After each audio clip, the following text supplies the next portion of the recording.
तो मित्रों, जब भी भारत में हम सनातनियों की आस्था की बात आती है तो इसमें हमारे चार धाम का कितना बड़ा महत्व है यह बताने वाली बात तो है नहीं। क्योंकि जो भी हिंदू धर्म में जन्म लेता है उसके लिए यह कहा जाता है कि इस धरती पर पुण्य कमाने के लिए अगर कोई ऑप्शन है तो वह है चार धामों की यात्रा, जिसमें बद्रीनाथ धाम, द्वारिकाधीश धाम, जगन्नाथपुरी धाम और रामेश्वरम धाम शामिल है। अब बहुत से लोगों को ये पता है कि ये जगहें और यहाँ के मंदिर हिंदू धर्म में बहुत खास हैं, लेकिन बहुत से लोग ऐसे होंगे जिन्हें शायद ही इन चार धामों के बारे में पता भी ना हो। इसलिए आज हम आपके लिए इन्हीं चार धामों में से एक धाम जगन्नाथपुरी के बारे में सारी जानकारी लेकर आए हैं कि कैसे मंदिर इतना खास है और इसकी कहानी क्या है। कहानी के साथ ही इस मंदिर के कई ऐसे रहस्य हैं जिनको आज तक कोई भी सुलझा नहीं पाया। सबसे पहले अगर आपको मंदिर के बारे में बताएं तो जगन्नाथपुरी धाम को धरती पर वैकुंठ भी कहा गया है। आपको बता दें कि भगवान विष्णु ने यहाँ अपनी तरह तरह की लीलाएं की हैं। जगन्नाथ धाम भाई बहन के पवित्र रिश्तों का भी बखान करती है। आपको बता दें कि जगन्नाथपुरी धाम में श्री कृष्ण, उनकी बहन सुभद्रा और उनके बड़े भाई बलभद्र की पूजा की जाती है। और साथ ही साथ वहाँ की रथ यात्रा निकलने की परंपरा की बात करें तो आपको तो पता ही होगा। पौराणिक मान्यताओं के अनुसार स्नान पूर्णिमा के दिन भगवान जगन्नाथ का जन्मदिन होता है। इस दिन भगवान जगन्नाथ उनके बड़े भाई बलराम और बहन सुभद्रा को रत्न सिंहासन से उतारकर मंदिर के पास बने एक मंडप में ले जाया जाता है। यहाँ इन्हें स्नान कराया जाता है। ये स्नान 108 कलशों की मदद से किया जाता है। पौराणिक कथाओं के अनुसार भगवान का शरीर तपने लगता है। इसके बाद उन्हें खास कक्षा में रखा जाता है। यहाँ भगवान 15 दिनों तक रहते हैं। इसी दौरान इस कमरे में जाने की अनुमति सिर्फ मंदिर के मेन लोगों जैसे सेवकों और वैद्यों को ही होती है। इसके अलावा इस कमरे में जाने की अनुमति किसी को नहीं दी जाती।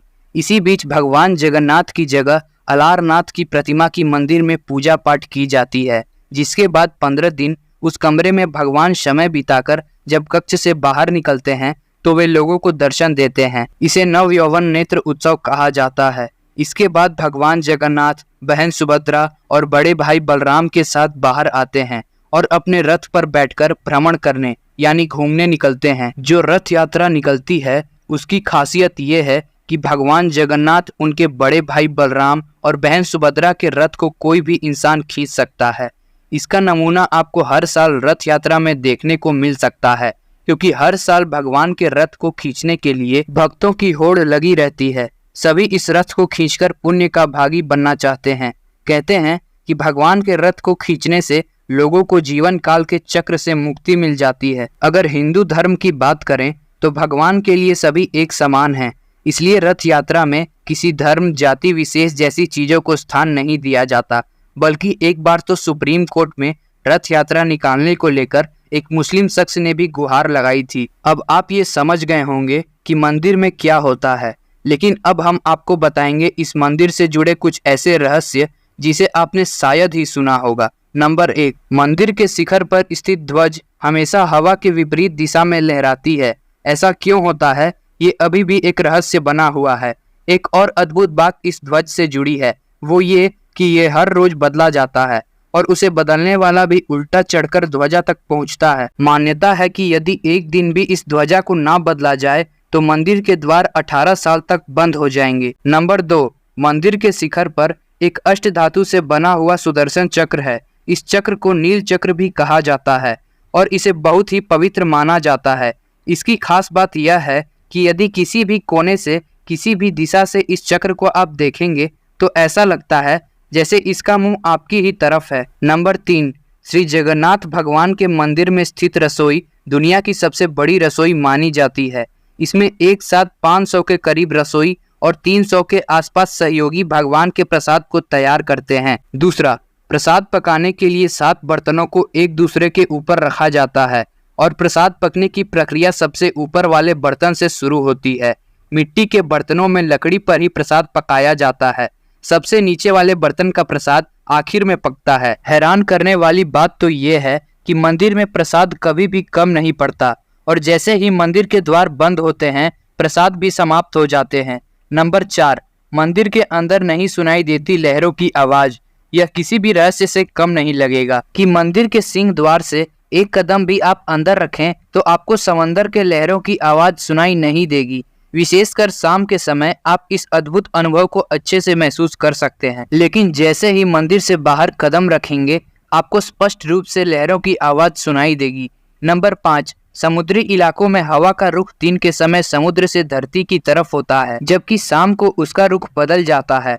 वो धरती से समुद्र की ओर बहने लगती है, लेकिन यहाँ भगवान जगन्नाथ की माया इसे उल्टा कर देती है और दिन में धरती से समुद्र की ओर व शाम को समुद्र से धरती की ओर हवा का बहाव होता है। नंबर 6, ये तो विज्ञान का नियम है कि जिस पर भी रोशनी पड़ेगी उसकी छाया जरूर बनेगी, लेकिन भगवान जगन्नाथ के मंदिर का ऊपरी हिस्सा विज्ञान के इस नियम को चुनौती देता है, क्योंकि दिन के किसी भी समय इसकी परछाई नजर नहीं आती। अब आइए आपको बताते हैं कि इस मंदिर की स्थापना कैसे हुई। इस मंदिर की स्थापना मालवा के राजा इंद्रद्युम्न ने करवाई थी। इनके पिता का नाम भारत और माता का नाम सुमति था। पौराणिक कथाओं के अनुसार राजा को एक बार सपने में भगवान विष्णु के दर्शन हुए थे। भगवान विष्णु ने उन्हें सपने में बताया कि नीलांचल पर्वत की एक गुफा में मेरी एक मूर्ति है जिसे नील माधव कहते हैं। तुम एक मंदिर बनवाकर उसमें मेरी इस मूर्ति की स्थापना करवा दो। राजा ने अपने सेवकों को नीलांचल पर्वत की खोज में भेजा और वहीं से इन तीनों मूर्तियों को लाकर वर्तमान जगन्नाथपुरी में स्थापित किया गया। और ऐसी मान्यता है कि यहाँ की मूर्ति में आज भी भगवान श्री कृष्ण का वास्तविक दिल धड़कता है, जिसे कई लोग ब्रह्म पदार्थ के नाम से भी जानते हैं। शायद आपको इस बात पर विश्वास ना हो, लेकिन आज भी ऐसी कई रीति नीति इस मंदिर में निभाई जाती है जो इसका जीता जागता प्रमाण है। इसके साथ ही पुराणों में भी इनका जिक्र किया गया है। यह आश्चर्यचकित करने वाला रहस्य ब्रह्म पदार्थ का है। मंदिर में भगवान जगन्नाथ अपने भाई बलभद्र और बहन सुभद्रा के साथ विराजमान हैं। काष्ठ से बनी इन मूर्तियों को प्रत्येक 12 वर्ष में बदला जाता है। ऐसी मान्यता है कि जगन्नाथपुरी मंदिर के रहस्य में सबसे बड़ा आश्चर्य ब्रह्म पदार्थ का रहस्य है। इस प्रक्रिया में हर 12 साल बाद भगवान जगन्नाथ और अन्य मूर्तियों को बदल दिया जाता है और पूरी शहर में अंधेरा कर दिया जाता है। इसके लिए पूरे शहर की बिजली काट दी जाती है। मंदिर में भी अंधेरा कर दिया जाता है। मंदिर की सुरक्षा को हर तरफ से मजबूत किया जाता है। इसके बाद चयनित पुजारियों की आंखों पर रेशम की पट्टी बांधकर मंदिर में भेजा जाता है। इन मूर्तियों में से एक प्रकार का ब्रह्म पदार्थ निकाला जाता है जिसे आज तक किसी ने नहीं देखा। इसे ध्यान से नई मूर्तियों में स्थापित किया जाता है। कहा जाता है कि इस पदार्थ में इतनी ऊर्जा होती है कि इसे देखने वाला अंधा हो सकता है और उसकी मृत्यु भी हो सकती है। हालांकि इसे आज तक किसी ने नहीं देखा। यह प्रक्रिया सदियों से चली आ रही है। कोई कहता है कि यह अष्टधातु से बना हुआ दिव्य पदार्थ है और हिंदू धर्म में इसे भगवान श्री कृष्ण का हृदय माना जाता है। उम्मीद करता हूं कि जगन्नाथपुरी के इन मिस्ट्रीज के बारे में जानकर आप लोगों को बहुत कुछ जानने को मिला होगा। और अगर आप ऐसे ही रहस्यमय वीडियोस और स्टोरीज जानना चाहते हैं तो हमारे चैनल को सब्सक्राइब करना ना भूलें। तब तक के लिए जय श्री राम।